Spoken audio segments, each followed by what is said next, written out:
Hello everyone.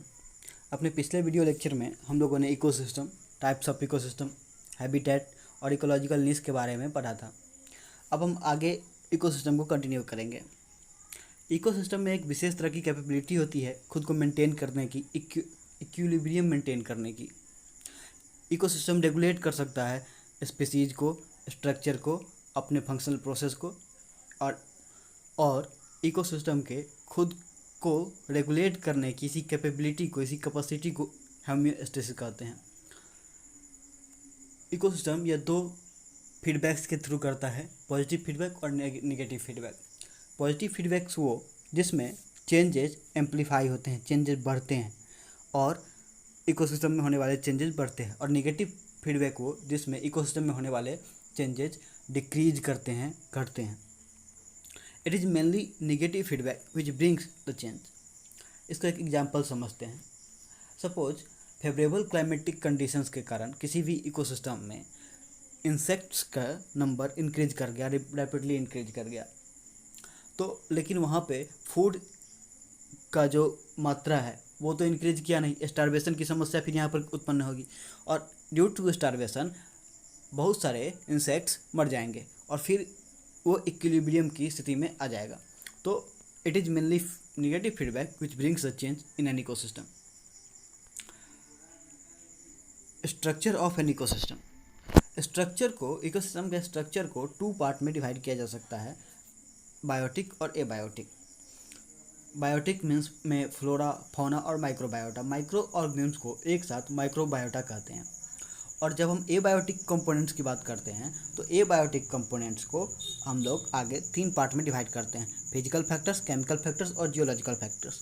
Physical factors में temperature, light, humidity etcetera. Chemical factors की बात करें तो केमिकल फैक्टर्स को फर्दर टू पार्ट में डिवाइड करते हैं, इनऑर्गेनिक और ऑर्गेनिक। जब हम इनऑर्गेनिक की बात करते हैं तो हमारे पास एटमॉस्फेयर है जिसमें दो चीज़ें, सॉइल और air. In air we have oxygen, nitrogen, carbon dioxide as an example, and in soil we have carbon, sulfur, nitrogen as an example.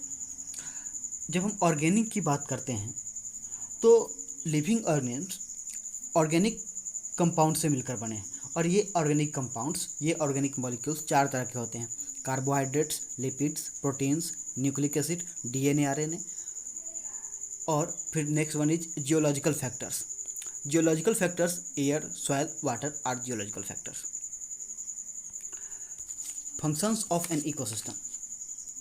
Ecosystems provides or performs many functions, but two important are flow of energy and cycling of nutrition. So flow of energy, it happens in terms of feeding pattern, means who eat whom, and that is studied in terms of food chain and food web. And when we talk about cycling of nutritions, यदि हम cycling of nutritions की बात करते हैं तो it happens through 4 phases और 4 stages. First one is atmospheric, lithospheric, hydrospheric, biospheric, and this cycling of nutritions is referred as biogeochemical cycle, और इसको भी हम आगे देखेंगे। बायोजियोकेमिकल साइकिल को टू पार्ट में मेनली डिवाइड करते हैं, गैसीय साइकिल और सेडिमेंट्री साइकिल। गैसीय साइकिल वो जिसका रिजर्व एटमॉस्फेयर और ओशियंस हैं, like water cycle, carbon cycle, nitrogen cycle. And sedimentary cycle वो जिसका रिजर्व अर्थ क्रस्ट है, लाइक सल्फर साइकिल और phosphorus cycle. Ecosystem services. Ecosystem services को मेनली टू पार्ट में डिवाइड किया जाता है, डायरेक्ट और इनडायरेक्ट। डायरेक्ट में provisioning services, means ecosystem direct हमको क्या प्रोवाइड कराता है, तो फूड, ऑक्सीजन्स, मेडिसिन, टिम्बर्स इसके एग्जाम्पल्स हैं। और इनडायरेक्ट को आगे चार पार्ट में डिवाइड किया जा सकता है, regulatory services, controlling services, supporting services और cultural services. Regulatory services, ecosystem regulate करता है क्लाइमेटिक कंडीशंस को, या क्लाइमेट को रेगुलेट करता है, मॉडरेट करके रखता है। वो न ज़्यादा हीट होने देता है और न ज़्यादा कोल्ड होने देता है, वो उसको मेंटेन करके रखता है। तो रेगुलेटरी सर्विसेज का एक एग्जांपल मॉडरेशन ऑफ क्लाइमेट है। कंट्रोलिंग सर्विसेज तो prevention of soil erosion, flood control, drought control, ये सब कंट्रोलिंग सर्विसेज है इकोसिस्टम के द्वारा प्रोवाइड जो हमको कराए जाते हैं। सपोर्टिंग सर्विसेज के एग्जांपल बायोजियोकेमिकल साइकिल है, और कल्चरल सर्विसेज का सपोर्ट ऑफ बायोडाइवर्सिटी, जैसे कहते हैं पवित्र one etcetera. This flow chart is based on millennium ecosystem assessment report. अभी हमने फंक्शंस ऑफ एन इकोसिस्टम के बारे में पढ़ा था। अभी हम लोग फ्लो ऑफ एनर्जी देखेंगे। तो फ्लो ऑफ एनर्जी की जब हम बात करते हैं तो sun is the primary source of energy. Now through the process of photosynthesis producers get energy from the sun and then consumers उससे प्रोड्यूसर से एनर्जी प्राप्त करते हैं, और कंज्यूमर्स के बाद डिकम्पोजर्स उन पर फीड करते हैं, और decomposers in the end inorganic nutrition में बदल जाते हैं। फर्दर हम कंज्यूमर्स को 4 पार्ट में डिवाइड कर सकते हैं, हर्बीवोरस, कार्निवोरस, ओमनिवोरस और डिट्रेटिवोरस।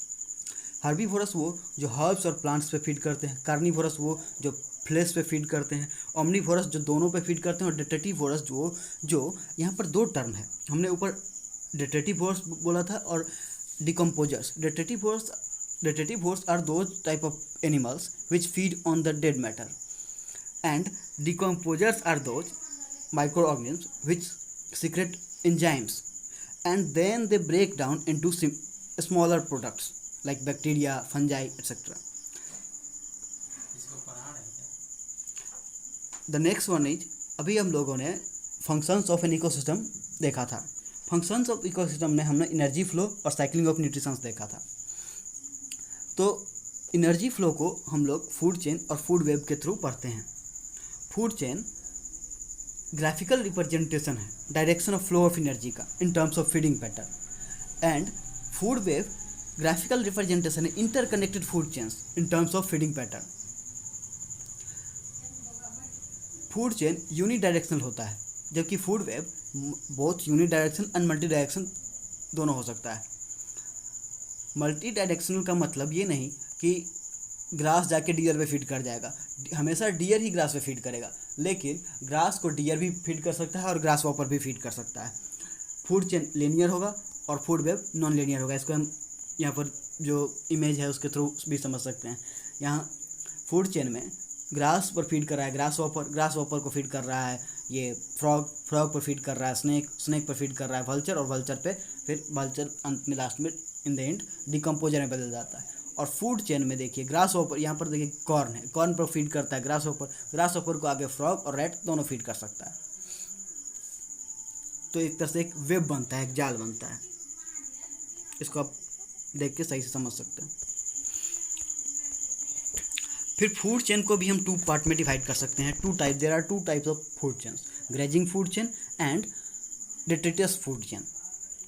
तो ग्रेजिंग फूड चेन में हम लोग ये शुरू होता है प्रोड्यूसर से एंड एंड करता है कंज्यूमर्स पे। इसका एग्जांपल है ग्रास, डियर, टाइगर्स, या दूसरा एग्जांपल है फाइकोप्लांटन्स। फाइकोप्लांटन्स जो है, so the word phyto means plants but they are not real plants, they have green pigments, and planktons means floaters, जो फ्लोट करता है, जो तैर नहीं सकता, और उस पर फीड करता है प्लैंक्टन्स और उस पर फीड करता है फिश, जिसका आपको एग्जांपल यहाँ पर देखने को मिल जाएगा। ये पहला वाला एग्जांपल है ग्रास, डियर, टाइगर। तो यहाँ पर फ्लावर है, फ्लावर फीड कर रहा है कैटरपिलर पर फ्रॉग फीड कर रहा है, और फ्रॉग को स्नेक, और स्नेक के बाद आउट। तो इस तरह से ये स्टार्ट होता है। जो ध्यान देने वाली बात है कि ये स्टार्ट होता है प्रोड्यूसर से और एंड करता है कंज्यूमर पे। और दूसरा the second one is detritus food chain. Detritus food chain हमेशा एक डेड ऑर्गेनिक मैटर से शुरू होता है और कंज्यूमर्स और डिकम्पोजर्स पे जाके एंड करता है। जैसे लीफ लिटर, जो सरी हुई पत्तियां होती है, उस पर फीड करता है फंजाई, और उसके बाद उसको बैक्टीरिया। डेट्रिटस फूड चेन का अभी आपको एग्जांपल डेड लीव्स, और उसको वुड लॉज फीड कर रहा है, उसके बाद ब्लैकवर्ड। ये डेड ऑर्गेनिक मैटर से शुरू होकर कंज्यूमर पे लाके एंड होता है। कंज्यूमर या डिकम्पोजर्स पर भी एंड हो सकता है। इसमें मेन ध्यान रखने वाली बात है कि जब बात हम करेंगे ग्रेजिंग फूड चेन की, तो ग्रेजिंग फूड चेन हमेशा प्रोड्यूसर से शुरू होगा और डेट्रिटस फूड चेन डिकम्पोजर से शुरू होगा। सो यहाँ पर हमारा इकोसिस्टम का पार्ट 2 खत्म होता है। Thanks for listening.